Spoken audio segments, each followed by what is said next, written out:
இது 12 வருஷத்துக்கு முன்னே எடுத்த படம் அது. அன்னைக்கு வந்திருந்தால் அந்த படம் ஃப்ளாப் ஆகிருக்கும். ஏன்னா அன்னைக்கு இதே மாதிரி 100 படங்கள் வந்துகிட்டு இருந்தது, அதில் ஒரு படமாக இது இருந்திருக்கும். அதனால் அதை யாருக்கும் பெருசாக இம்பேக்ட் பண்ணியிருக்காது. ஆனால் இன்றைக்கி பார்த்தீங்கன்னா இந்த மாதிரியான காமெடியாக அபூர்வம் ஆயிடுச்சு. ஏன்னா யோகி பாபு காமெடியை நம்பி தமிழ் சினிமா இருக்கிற அளவுக்கு ஒரு துர்பாக்கிய நிலையில் வந்து தமிழ் சினிமா இருக்குது. தமிழ் சினிமா ரசிகர்களும் இருக்காங்க. ஸோ இப்படி இருக்கிற கட்டத்தில் ஒரு காமெடிக்கு வந்து ஒரு மிகப்பெரிய வறட்சி ஏற்பட்டு இருக்கிற இந்த நிலையில் சூரியன் நடிக்க போயிட்டாரு. ஆமாம், சூரிய வந்து காமெடியனாக இருந்தாலும் அவர் காமெடி பண்ணலைங்கிறது வேற விஷயம். ஏன்னா அவரை பொறுத்த வரைக்கும் விஷால் அவர்கள் வந்து கை நடுக்கத்தோடு பேசினது தான் படத்துக்கு வந்து ப்ரொமோஷனுக்காக பண்ணுறாரா அப்படின்னு சில பேர் பேசியிருந்தாங்க. இல்லை, இது எல்லாமே நாடகம், நடிப்பு, அவ்வளவுதான். அன்றைக்கு அவருக்கு ஏன் கை நடுங்கியது அப்படிங்கிறது விஷாலுக்கும் தெரியும், அந்த நிகழ்ச்சியை ஏற்பாடு செய்த குஷ்பு சுந்தர்சிக்கும் தெரியும், மீடியாவுக்கும் தெரியும், திரையுலகில் உள்ளவங்களுக்கும் தெரியும். ஏன்னா விஷால் வந்து தொடர்பு எல்லைக்கு அப்பால் இருந்தார். பலராலும் அவர் வந்து தொடர்பு கொள்ள முடியல. என்ன காரணம் அப்படின்னா, நல்லா சங்கர் வந்து அப்ரோச் பண்ண முடியாது. பார்த்தீங்கன்னா எல்லா சாதாரண ஒரு டைரக்டர் மாதிரி இன்டர்வியூ வரிசையாக கொடுத்துட்டே இருக்காரு. இல்லை, அது தில்ராஜ் போட்ட கட்டளை. தில்ராஜ் என்னன்னா அவர்கிட்ட ரிக்வஸ்டாகவும் கொஞ்சம் ஒரு கட்டளையாகவும் சொன்ன விஷயம் என்ன அப்படின்னா, உங்கள் ஒர்க்கை முடித்து ஒரு நிமிஷம் கூட நீங்கள் ஃப்ரீயாக இருக்கக்கூடாது, முழுக்க நீங்கள் வந்து ப்ரொமோஷனில் இறங்கணுன்னு அவர் சொன்னதுனால் இவர் வந்து இறங்கி வேலை பார்த்தாரு. இன்னொன்று அவருக்கே தெரியும், இப்போ காலம் மாறிடுச்சு, நம்ம முன்ன மாதிரி சிம்மாசனத்தில் உட்காந்துருந்தோம்னா வேலைக்கு ஆகாதுங்கிறதுனால இறங்கி வந்து அந்த ப்ரொமோஷன்லாம் பண்ணார். பட் இது போன்ற எக்ஸ்க்ளூசிவான வீடியோக்களை தொடர்ந்து காண மீடியா சர்க்கிள் சேனலை சப்ஸ்கிரைப் பண்ணுங்கள்.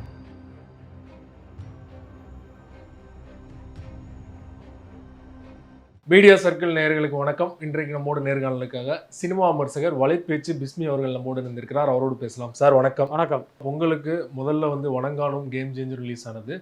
நேற்று வந்து பார்த்தீங்கன்னா மதகஜராஜா ரிலீஸ் ஆச்சு. மதகஜராஜா ரிலீஸ் ஆகிறதுக்கு முதல் நாளே வந்து ப்ரெஸ்ஸெல்லாம் போட்டிருந்தாங்க.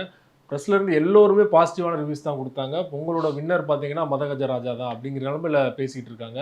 குறிப்பாக வந்து சந்தானம் வந்து முழுநீளமாக வராரு. ஒரு காமெடி ரோல் வந்து பண்ணி ரொம்ப நாள் ஆச்சு. ஹீரோ அடிக்க போனதுக்கப்புறமா அவர் வந்து பார்க்கறதுக்காகவே தேட்டரில் வந்து மக்கள்லாம் வராங்க அப்படிங்கிற மாதிரியான வருது இல்லையா தகவல்? இல்லை, ஆக்சுவலி நான் என்ன கேள்விப்பட்டேன்னா மதகஜராஜா நான் பார்க்கல. அதே நேரம் இந்த சமூக ஊடகங்களில் வருகிற இந்த காட்சி துணுக்குகளையெல்லாம் பார்க்கும்போது உண்மையிலே ஒரு கமர்ஷியலான படம் அப்படிங்கிற எண்ணம் தான் எனக்கு இருந்தது. அதே நேரம் படத்தை பார்த்தவங்க வந்து ரொம்ப காமெடியாக இருக்குது அப்படின்லாம் சொன்னாங்க. நம்ம நண்பர் கூட சொன்னார், இது 12 வருஷத்துக்கு முன்னே எடுத்த படம் அது. அன்னைக்கு வந்திருந்தால் அந்த படம் ஃப்ளாப் ஆகிருக்கும். ஏன்னா அன்னைக்கு இதே மாதிரி 100 படங்கள் வந்துகிட்டு இருந்தது, அதில் ஒரு படமாக இது இருந்திருக்கும். அதனால் அதை யாருக்கும் பெருசாக இம்பேக்ட் பண்ணியிருக்காது. ஆனால் இன்றைக்கி பார்த்திங்கன்னா இந்த மாதிரியான காமெடியாக அபூர்வம் ஆயிடுச்சு. ஏன்னா யோகி பாபு காமெடியை நம்பி தமிழ் சினிமா இருக்கிற அளவுக்கு ஒரு துர்பாக்கிய நிலையில் வந்து தமிழ் சினிமா இருக்குது. தமிழ் சினிமா ரசிகர்களும் இருக்காங்க. ஸோ இப்படி இருக்கிற கட்டத்தில் ஒரு காமெடிக்கு வந்து ஒரு மிகப்பெரிய வறட்சி ஏற்பட்டு இருக்கிற இந்த நிலையில் சூரியன் நடிக்க போயிட்டாரு. ஆமாம், சூரிய வந்து காமெடியனாக இருந்தாலும் அவர் காமெடி பண்ணலைங்கிறது வேற விஷயம். ஏன்னா அவரை பொறுத்த வரைக்கும் ஆங்கிலத்தை தவறாக உச்சரிப்பதையே நகைச்சுவை அப்படின்னு அவர் நினச்சிக்கிட்டு இருந்தார். ரொம்ப உண்மையை சொல்லப்போனால் சந்தானத்துக்கு பிறகு சூரி, யோகி பாபுலாம் வந்தாலும் தமிழ் சினிமாவில் வந்து காமெடிக்கு வந்து ஒரு மிகப்பெரிய பஞ்சம் இருக்குது, அதில் மாற்றமே இல்லை.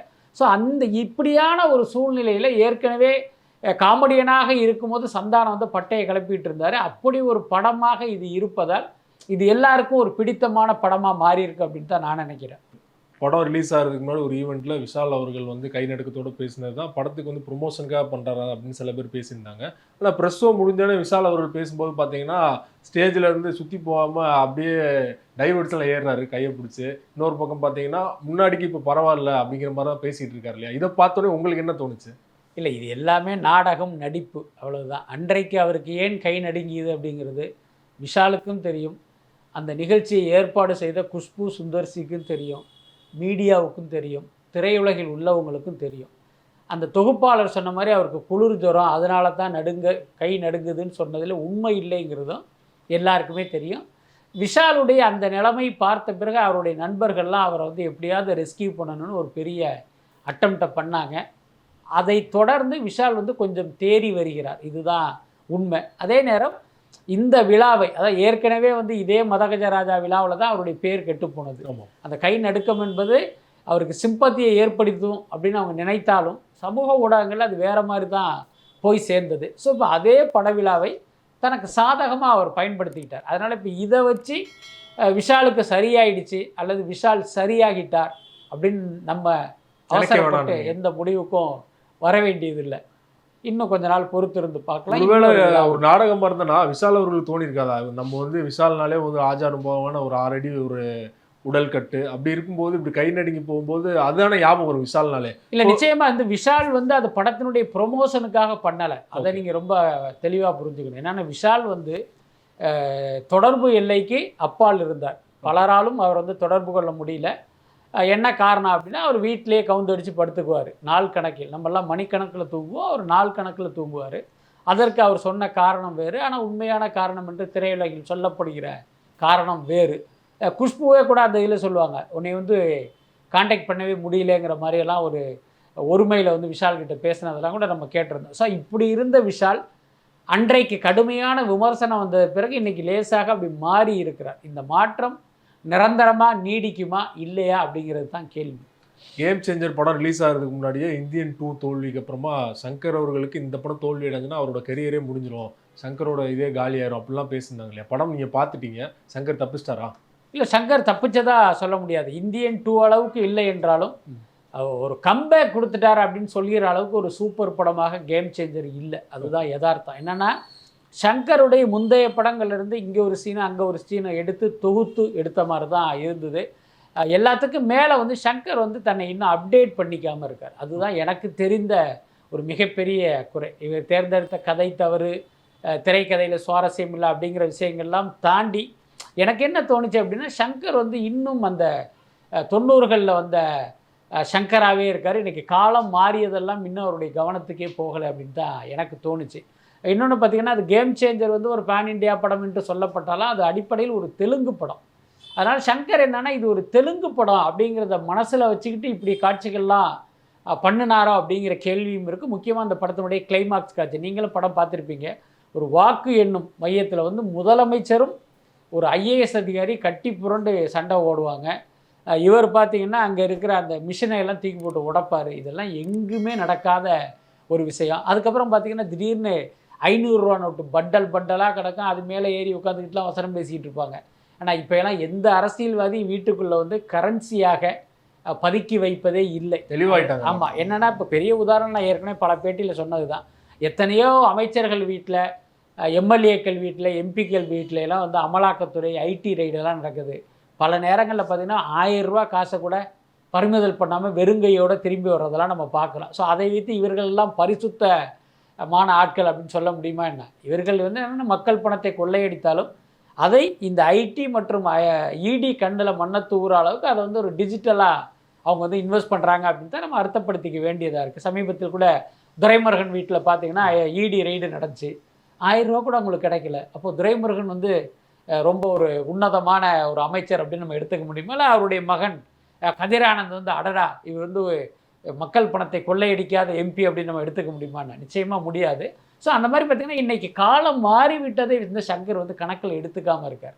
அதனால தான் தொடர்ச்சியாக பேட்டி கொடுக்குறாரு. ஏன்னா முன்னாடிலாம் சங்கர் வந்து அப்ரோச் பண்ண முடியாது. பார்த்தீங்கன்னா எல்லா சாதாரண ஒரு டைரக்டர் மாதிரி இன்டர்வியூ வரிசையாக கொடுத்துட்டே இருக்காரு. இல்லை, அது தில்ராஜ் போட்ட கட்டளை.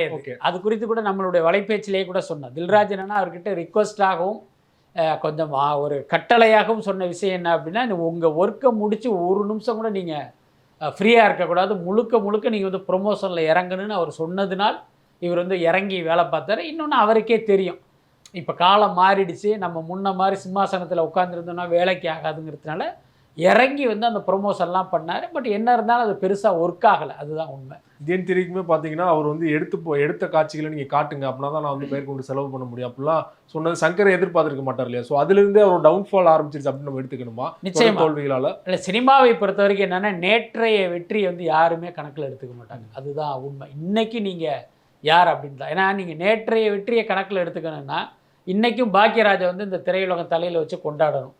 ஆனால் பாக்கியராஜை இந்த திரையுலகம் எப்படி இப்போ ட்ரீட் பண்ணுதுங்கிறத நம்ம பார்த்துக்கிட்டு இருக்கோம். அதனால தான் சங்கராக இருந்தாலும் சரி, மணிரத்னமாக இருந்தாலும் சரி, வேறு யாராக இருந்தாலும் சரி, இன்றைக்கு இவர் யார், இன்றைக்கு இவர் கொடுத்த வெற்றி என்னங்கிறத அவங்க பார்ப்பாங்க. அப்படித்தான் சங்கரையும் பார்க்குறாங்க.